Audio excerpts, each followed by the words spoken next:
level.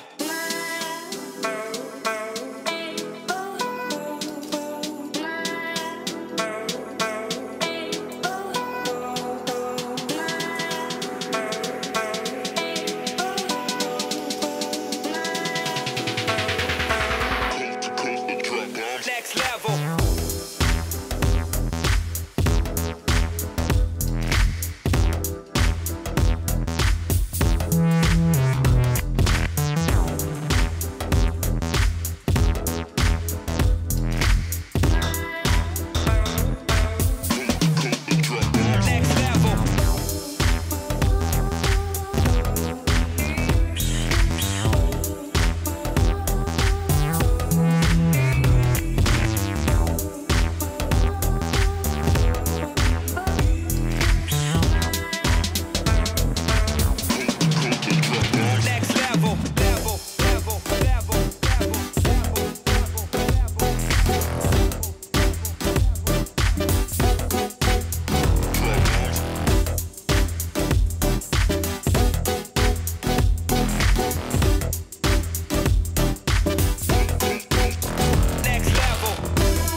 Hey, what's going on, everyone? I am currently looking at poor stream health, so I'm going to kind of just start off slowly here today because for some strange reason, this is always what happens at the beginning, and then usually things kind of smooth out a few minutes into the stream. But welcome, everyone who has not been here before, and if you're back, thanks for joining me again. I have some new stuff I want to show you today, and before I forget about it, if you're enjoying these streams, please hit that like button down there, wherever it is, somewhere over on the side of the screen there. If there's any indication, it looks like most of you are watching the tutorials and stuff, which means I'm going to be doing more of those. I mean, if the voting is any indication. But for today, one, I want to talk about a new tool that I got. As you all know, I'm kind of a tool fanatic. I love stuff that makes our lives easier when it comes to phone repair, and I think you're going to like this one. Also, Google working on some VR shoes that let you walk forever in your own living room. That sounds like a lot of fun. I guess you might wear out the carpet or something after a while. I think iPhone should prioritize battery over design, says at least one person, and I'm going to make two because I've been saying that forever, I think. And not just iPhone, probably every phone for that matter. Would you accept a slightly thicker iPhone if it was going to add a few features that we don't currently have? We'll talk about that and how the US military is spending millions to fight fake images. Remember what I said last week?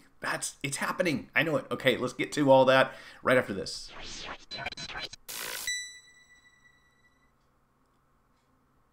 Before I jump right in, I do want to say that I've been continuously adding things to my studio here. So instead of asking for money and making a Patreon and say, hey, why don't you guys give me a super chat, which you're absolutely welcome to, I would rather that you get something of value for any contribution that you make. So first off, let me say I am an eBay affiliate. member, so I do promote items on eBay. I vet them very carefully, and I make sure that anything that I promote is going to be something that you're going to enjoy. You know, I don't want to find a seller who doesn't have a good reputation on there and have you buy a bunch of garbage. But that being said, for a long time, what I've been running into is having several phones disassembled at the same time. So I've got magnetic mats all over the place, and as we know, those aren't the best way to store things long term. But sometimes you take a phone apart and you've got to wait for something to come in. You know, you're missing something, or you haven't figured out the problem, or you got to move on to another project.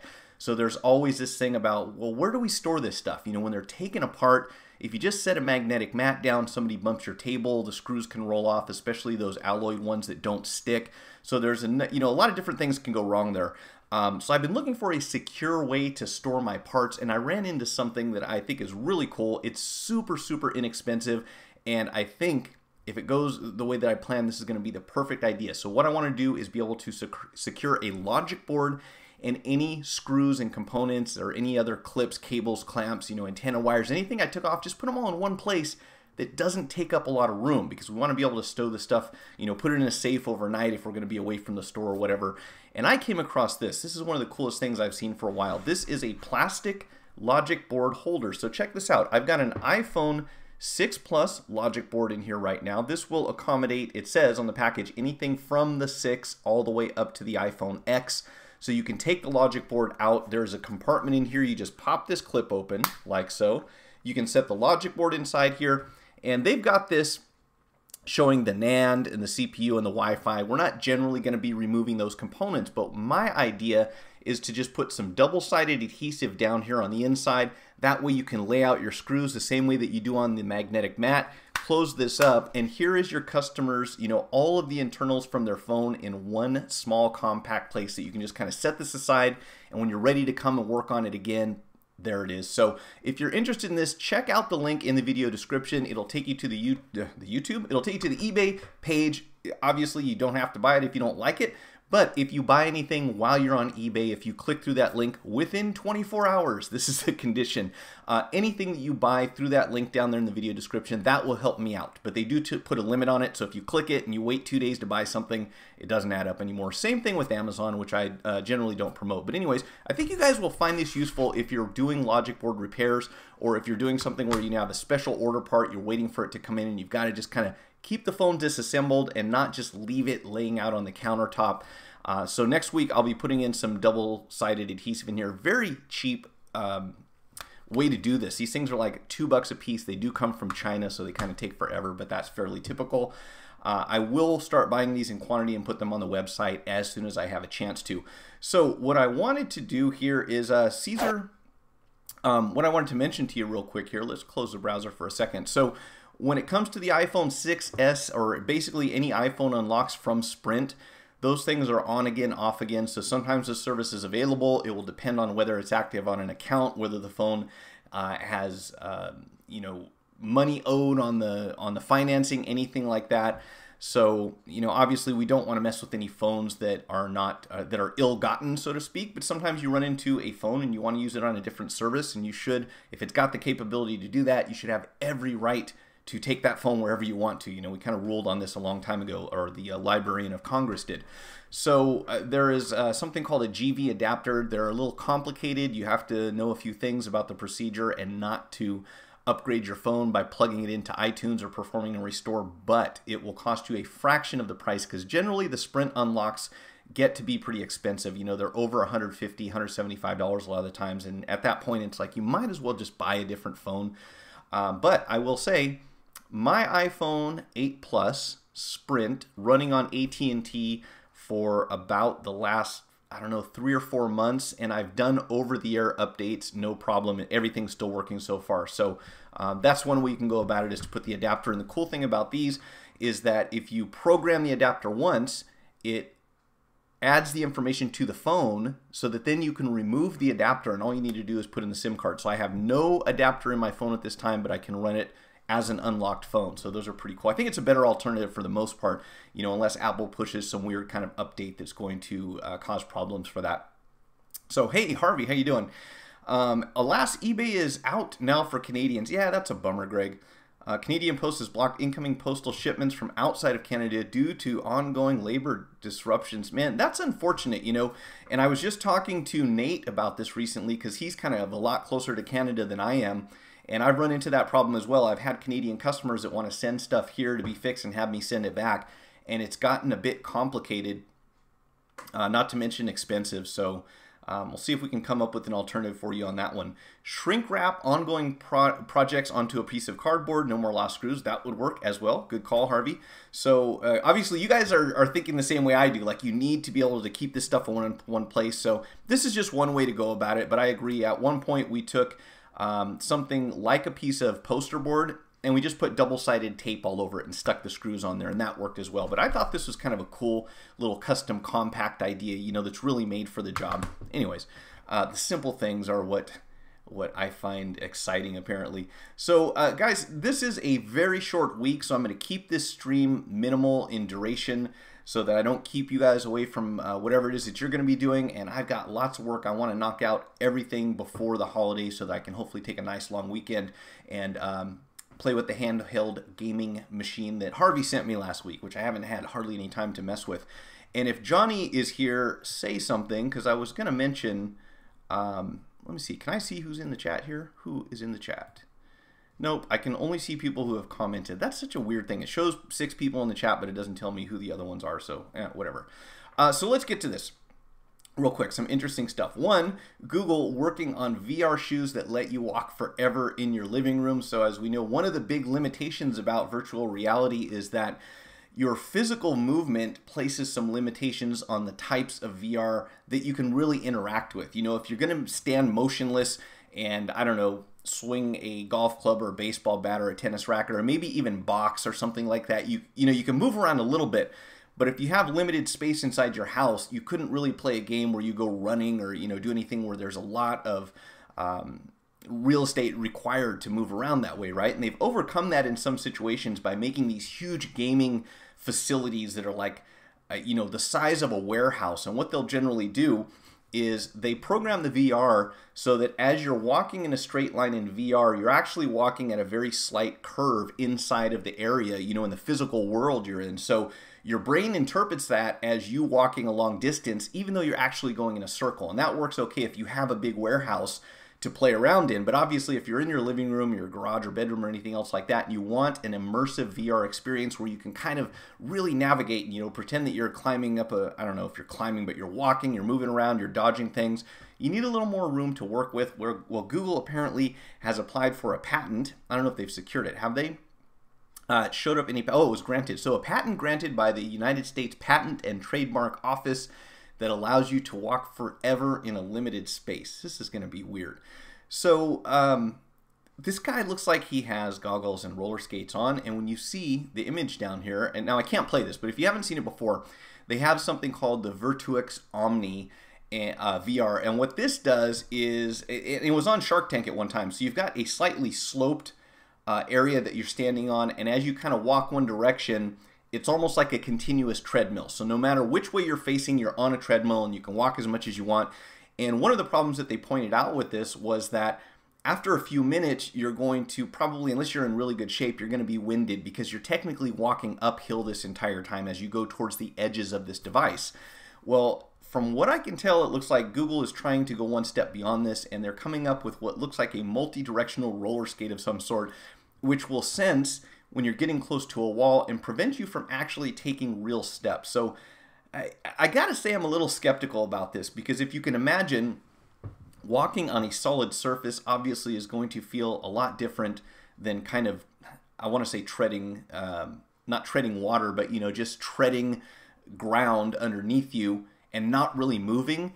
And what it explains here is that the mechanism will sense when you're running out of space, and then it will no longer allow you to take physical footsteps, because something, again, if I'm interpreting this correctly, something within these foot shoe things, whatever you want to call them, I guess will start rolling, so it will feel like you're walking. But I'm having a hard time imagining how you could design something with wheels on it that makes people feel like they're actually moving, and you know, your feet aren't just kind of sliding back and forth on a wheel.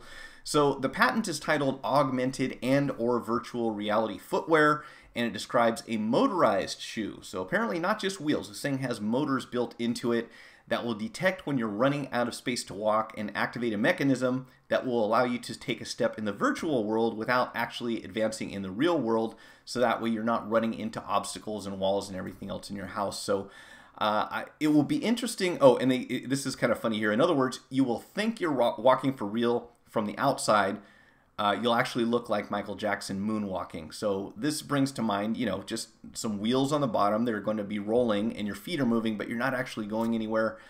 And if you don't end up running into a wall, hopefully you don't end up running into the floor either. Because I would imagine there's probably a learning curve to kind of mastering these things and getting comfortable. And will that, you know, take away from the virtual reality experience if you're always conscious of the strange sensation that you're going to have to have, right, on your feet? Not to mention the fact that it doesn't sound like it's a constant. So in some, again, I'm just going by the limited amount of information that's on this article, but I would assume that in some cases you will be taking actual steps, and in others it will only simulate that, while these motorized wheels on the bottom of the shoe will kind of compensate and not allow you to step in the wrong direction. So to me it sounds like those would be two distinctly different physical sensations. So I would imagine either you get to a point where your brain just kind of overcomes that and it feels natural, or you just kind of get used to it and say, okay, I'm willing to trade this off in order to have this better virtual reality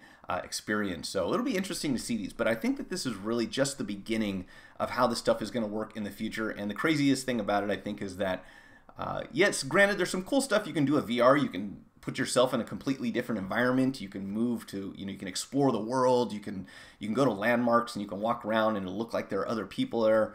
And at the same time, it seems like we're going more and more towards staring at a screen all the time, or staring through a set of goggles instead of really experiencing the real world. So interesting stuff. Google harebrained idea, maybe. Hey Nate, what's going on? How are you? It would be a great self-powered VR rig. Yeah, you know, that's another thing. You could generate your own energy doing that too, right? So let's see. I actually had a question. I thought I had a question for Nate, but I'm gonna probably forget what it was. So I will come back to it. If you can stay with us, Nate, it's probably busy for you today, I would imagine, on Monday. Let's see. Let's move on here. So I was tempted to use a clickbaity title for this live stream, and I didn't. So I hope you guys are proud of me, because I was really going to say something like, make the iPhone great again, or how to make iPhones great again. And then I know I'd get all kinds of downvotes and people would be mad, because that would be assuming that they're not great already, right? Which they're pretty great, but I think there's always room for improvement, right? I mean, especially the way that technology is evolving, every manufacturer can continue to improve. And the only way that that's not going to happen is if there is no competition and they completely dominate a market, and then there's really no motivation to improve your product at that point. People will be able to practice safe sex. Oh, wow. Yeah, that's a whole nother thing that I'm not going to get into. But yeah, there's the implications behind artificial intelligence, robotics, and these real life dolls. It's pretty weird. It's pretty strange. And it's getting, well, yeah, there's weird stuff going on already in some parts of the world when it comes to that. I just don't know. But I'm going to leave that one alone and get to this. Instead, Apple should prioritize battery over design, says ex-Apple evangelist. And excuse me for saying so, but have I not been saying this for the longest time? All of the manufacturers out there who are coming up with these great ideas, crazy stuff that your phone can do that you're never actually going to use, it doesn't seem like too many of them are focusing on making a better battery that lasts longer. I guess the question really is, how many people are concerned about that? You know, is there a demand for it? And I think if you ask the average person, or at least the people that I talk to, they would all be happy if they didn't have to charge their phone as often. And it seems like, you know, they really kind of aim for being able to charge your battery once a day. You know, you should be able to get through 8 hours, then put it on the charger. And I would assume that they do that in order to minimize the amount of battery that they have to build into a device. Because obviously we could have a 10-pound device with a battery that would last a month, right? But nobody wants that. So we have to kind of settle for what is optimized for daily use in order to trade off for the real estate that's inside of the phone, so we can put other components in. But, you know, now that we're making phones bigger, I wouldn't think that would be as much of a challenge as it was before. In any case, Apple's former chief evangelist, Guy Kawasaki, thinks the company has made a massive mistake by prioritizing sleek smartphone design over improved battery life. And this is a legitimate question that I have for everyone of different age groups, but I would say particularly for younger people, because they are really the future of the smartphone market. They are certainly more likely to use a smartphone than any other electronic device when it comes to interacting with anything that is on the internet in general. And I'll talk about that in the following article here in a second. So I don't want to be unfair and say that, hey, everyone I know, because obviously the people that I know may not represent the future of the smartphone market. But I'm curious to know how many people of all ages really feel like their phone is just too big. You know, it needs to be smaller, because as we see bigger and bigger screens, I don't get the feeling that anyone's really that concerned about the size. In any case, he goes on to say that if Apple introduced a phone that had double the battery life but was also thicker, I'd buy it tomorrow. And I would agree. And I think that I don't know how many people, but I think a lot of people would be okay with a slightly thicker phone. In fact, I've got mine in a super thick case, because really, with something like this, I feel like it's a little too thin. That's just my personal thought. I also do not like this camera bump. That is like one of the worst things ever, if you ask me about phones. But again, just my opinion. And the question down here, of course, is do young people care about battery life? Now, you could be a little more explicit there and say which, when you say young people, what are we talking about? Are we referring to millennials as usual? Are we talking about people in their 20s? Or are we talking about teens? I really don't know who they're targeting here, but we know that the majority of the smartphone market is probably anywhere from, I don't know what, mid-teens up to 70s, 80-ish at the most, right? Somewhere in that range. While he remains, blah, blah, blah. Let's see. The battery point is an interesting one. In the same interview, Kawasaki says that battery life is one of the reasons he tends to use an iPad as one of his primary devices. Oh, so it was this article. I'm sorry, not the following one. And he says that clearly, if you look at millennials, their computing device of choice is a phone, not a tablet. I have 3 sons, 2 in the workforce who are 23 and 25, and they never use an iPad. And he goes on to talk about how millennials and younger generally tend towards smartphones and laptops, but not tablets, which was kind of a surprise to me. And at the same time, I don't know of a lot of people who use tablets, across the board, really. So, and if he has such a small sample as, he's looking at his kids, that doesn't really give you a good example. But I think it's a fair point to argue and to ask at least, how many people really care about the phone being 1 millimeter thick, which could do a whole lot, or 1 or 2 millimeters thick, can add a whole lot of more stuff on there, which I'm going to get to in a second if I can get through this and talk okay. The reason I bought a big phone is because it has a huge battery. That's a good point, Arthur King. I hope I'm saying that right. Yeah, and I feel the same way.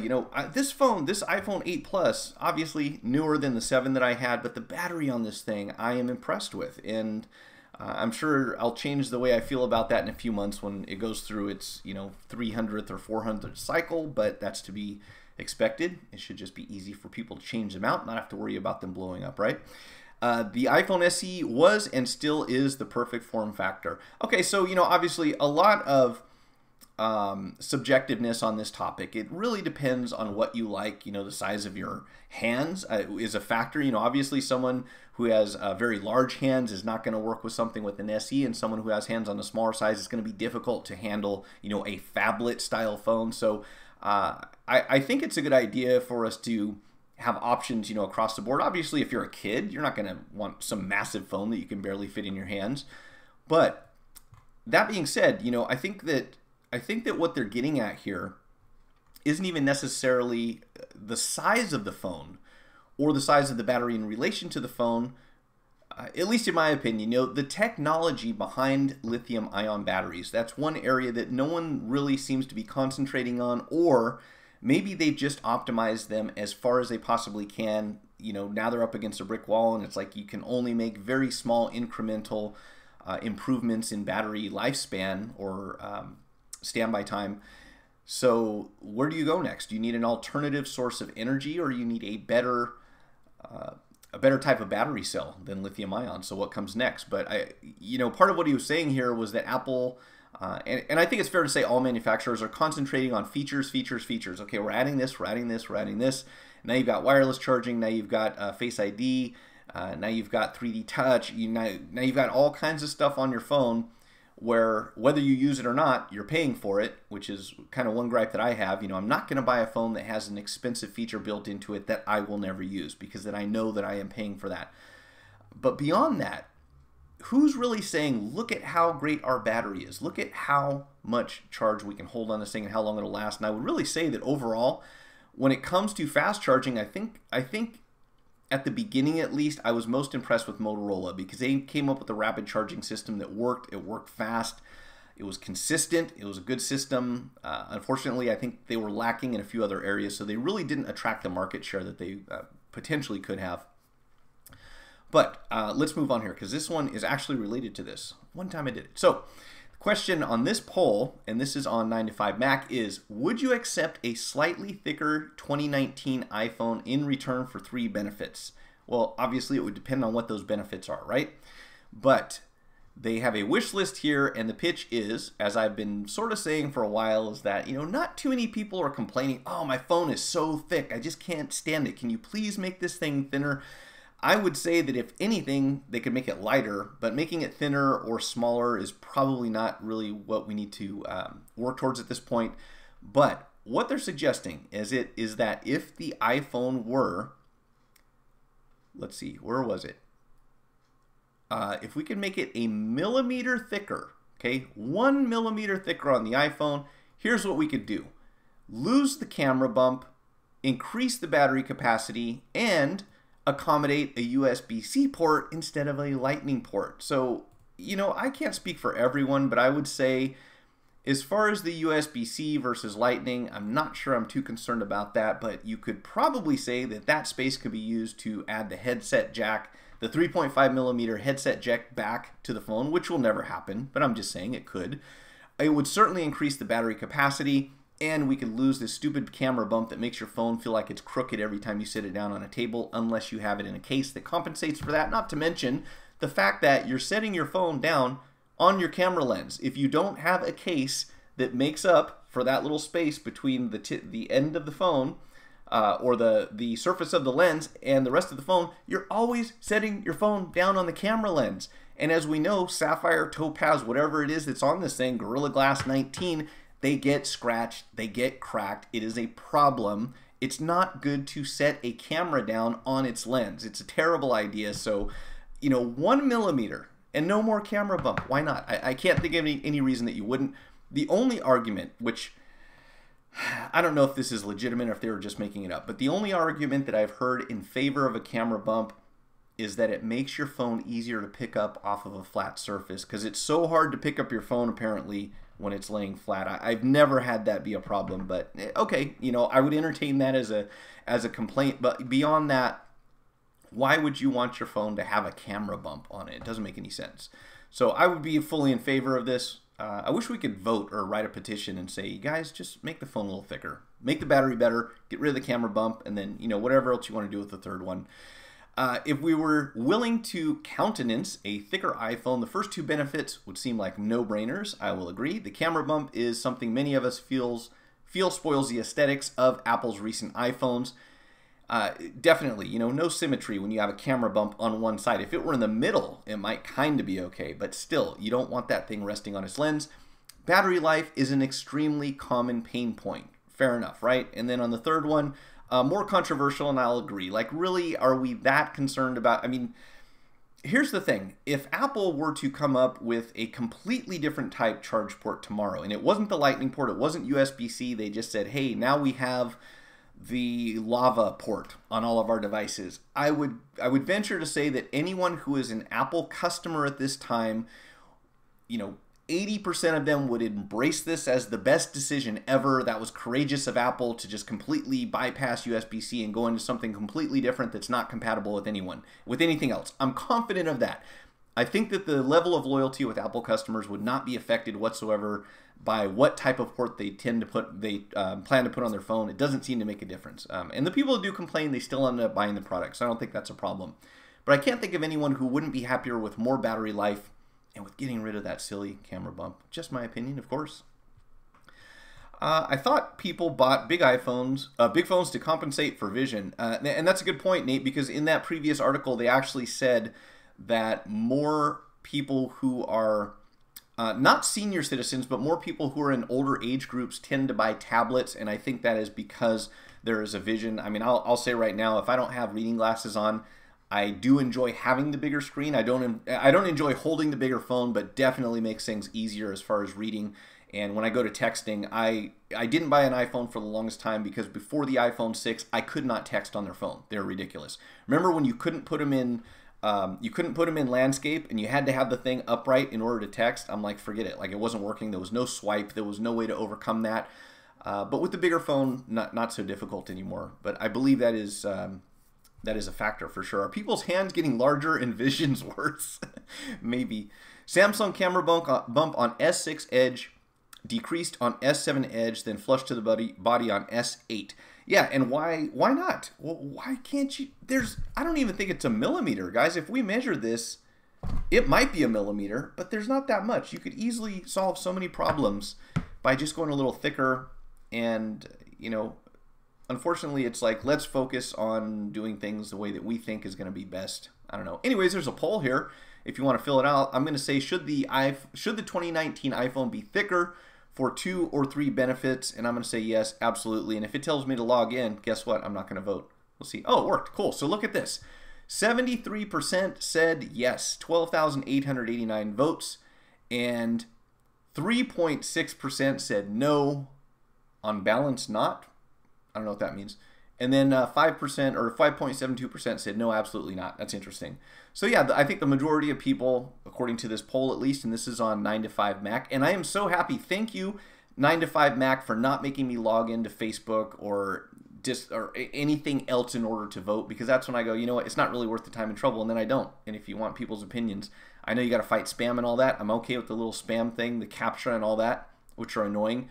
But making somebody sign in on their social media account, especially if it's Facebook at this point, probably not advisable. I think you lose credibility. So good for you guys for doing that. All right, I think I have 1 or 2 more here. And hey, is Johnny with us today? Because I wanted to say something to him, but I don't see him in the chat. So I'll wait till, actually there's not going to be a live stream Thursday, but definitely going to be back on Monday. Nate, if you're around, I'm going to contact you after this, and hopefully, if you have not worked out that passcode thing, maybe we can get that figured out. All right, so there is a new arms race that the military is spending millions of dollars on to fight fake images. If you were here last Thursday, I brought this up briefly in another article, and this is a weird thing. So what happened here is, if you recognize the guy on the right, he's from Key and Peele. I think it's, I'm gonna say the wrong one. Let's make sure I call him by the right name. Is it Jordan Peele? I think it's Jordan Peele. Yeah, so this is Jordan Peele. He's a comedian and he's also a producer. He made a pretty cool movie called Get Out. If you haven't seen it, you should check it out. I was impressed by a comedian making like basically a horror psychological thriller movie. So he voiced a video of Barack Obama saying, quote, let's see, or allegedly calling U.S. President Donald Trump, quote, a total and complete dipshit. So remember, I was talking about how these deep fake videos are going around and you can take a sample of someone speaking and pretty much reprogram the video and the voice to make them say whatever you wanted to. Well, apparently in this case, they actually used a voice actor for the audio, but there was a video of Barack Obama saying something that he never said. And this is what gets pretty crazy, especially when we're talking about politicians. We talk about celebrities. We talk about people in positions of power and other basically hackers trying to manipulate the media and make it sound like people are saying things that they didn't actually say. This could get pretty weird. We already have some, a certain percentage of the news is not real. And we have some fact-checking sites that can kind of help us with this. But, the big worry here, of course, is that someone does something crazy, like make it sound like the president is declaring war on some country and is going to bomb them, and next thing you know, they start, start this big war going on, and there wasn't even really anything valid in the beginning to make it happen. So let's see. Part of the agency's goal is to anticipate what they call strategic surprise and the impact technology will have on the world. They came to the conclusion that the capability to manipulate images automatically and without skill was probably going to arrive sooner than later. So again, you guys have seen some of this stuff, and it's not as convincing as we might expect. You know, we want it to be perfect in order to say that this is really a threat. But we have to keep in mind that this stuff is evolving. It's constantly getting better and better. The U.S. military allegedly spending millions of dollars to stay ahead of this technology and have some sort of countermeasures in order to detect whether or not something like this is legitimate. So when a video plays, we have computers that can analyze it and say this is real, this is fake, at least at this point. And it looks like what's going to happen is that we're going to kind of have that cat and mouse game where probably someone will figure out a way to create something convincing enough that they can fool whatever software is detecting these fakes, and then I'm sure that we'll develop some way to figure out that that was a fake, and it'll probably keep going back and forth, kind of like it does typically in any type of security where someone comes up with an unhackable algorithm and someone hacks it, and then they have to come up with the new algorithm, and then Apple or Samsung or Android or whoever has to patch their software because there's an exploit, and then later on somebody finds another one, and this kind of goes back and forth. And down here in the article, of course, it says the nightmare situation is a video of Trump saying, "I've launched nuclear weapons against North Korea, and before anybody figures out that it's fake, we're off to the races with a global nuclear meltdown," he says. And of course, you could say that someone could make a video of Kim Jong-il, the person in power in North Korea. Someone could make a video of him saying that he declared war and he launched nukes, and you could imagine other people in the world panicking. I mean, look what happened in Hawaii when they had that false alarm about someone launching a ballistic missile from North Korea towards the Hawaiian Islands. It's crazy. I hope no one is crazy. Yeah, I hope not either, Harvey, if it hasn't already been done. That's just so weird, but yeah. Chris Bowman, can you fix iPhone 6 Plus? I will require more information in order to answer your question. Usually, but it's going to depend on what's wrong with it. So we do a lot of iPhone 6 Plus repairs. Most of the time they can be fixed. Sometimes if the damage is too extreme, maybe not. So we got to know what's going on with it. If it has an iCloud on it, I can't help you on that one. Google also has a bad attitude where they adopt a take it or leave it when it comes to security and giving people options to tighten up security. They want to make it easier to track you 24/7. Yeah, Greg, I completely agree that Google, Facebook, any search engine, ISPs, there are so many different companies that are just going to do what they want to do at this point because they're able to. And in fact, there's one article that I'm not going to read today, but there is a great concern about net neutrality, which we don't really have anymore, getting, even more a thing of the past completely because of interests that the Trump administration has with big ISPs, with AT&T and with Cox and so forth. So it's getting very political, unfortunately. We really shouldn't have anyone who stands on either side when it comes to partisan politics and says that, hey, we're going to do its best to make money and forget about the people. Whether you're on the right or the left or anywhere in between, you think that everyone is concerned about the rights of their citizens. So that's kind of scary. But I'm not going to open up that can of worms because I wanted to keep this as a very shorter live stream. Mike, the answer to the question, you forgot it? No. I still can't bypass the passcode. All right, we'll try to figure that out, Nate. I'm sure that there's just one minor parameter, and that is a super, super finicky program. It does work, and it should work on the device that you have. It's just getting everything configured at the same time. So I'm trying to remember if maybe I left something out, but all the information between those videos should be there. I would suspect that there's probably something still installed on the computer that you've got to remove completely. Because if there's any leftovers of old Java, old iTunes, do you have the .NET Framework 4.0 installed for Microsoft Windows? And if you have a newer version, you've got to uninstall that and roll it back to the 4.0. Also, I have a question for Nate and anyone else who is doing Touch IC repairs. I have an iPhone 6 right now that's making me insane. I have replaced both the Mason and the Broadcom chip twice, and I have a dead vertical line, which, Usually, that ends up being the Broadcom in my experience. If you have Ghost Touch or if you have dead vertical lines, it's usually the Cumulus IC, but I've replaced that. I've replaced the Mason and added the jumper, and I can't for the life figure out why I've got a dead spot on the screen. Multiple screens, obviously. I've tried different touch screens, and I keep getting the same thing, and I don't want to keep going there and changing things out if I'm overlooking something simple. Everything on the connector looks good, but if my understanding is correct on the connector, it's not like each connector, like each pin goes to a separate pad underneath the chip. It's usually there's a signal going to the chip that generates the touch functionality, and they're all getting processed through the same area. So it seems to me like if there was a pad underneath one of those ICs, maybe there's some oxidation on it. Have you guys ever run into that? I mean, and it's really not even a dead spot. It's just a dead line where you take the image and you scroll across and everything looks good, and then it just kind of jumps. Like from here to here, there's a jump, just a very small area, but it's all the way down the left-hand side of the screen, making me insane. It's actually this board right here that I was about to open up again, but yeah, we're not going to have a time in today's stream to get that one fixed. I'm sure we can figure out your iPad passcode. Was there something? Oh, okay. So this is what I was talking about. If you didn't see it earlier, folks, I put a link to this in the video description. It's kind of cool. I'm really liking it. I'm going to put some adhesive on the inside of this, store my motherboards inside here, or I guess you can say logic boards because it's for iPhones, and then just put these things on the shelf until the part comes in or whatever solution it is that we need. So these are pretty cool, I think. Or as Harvey said, get yourself a piece of cardboard and shrink wrap it with some plastic, and that'll work as well, right? Other than that, folks, that's it. Again, I gotta get a bunch of stuff wrapped up. Today is the plan. There won't be a live stream on Thursday because of the holiday. Whoops, let's not do that. Got a little anxious there. So there won't be a live stream this Thursday because of the holiday. I will be back on Monday, and we will most likely have some live repairs going on then. And I think that's it.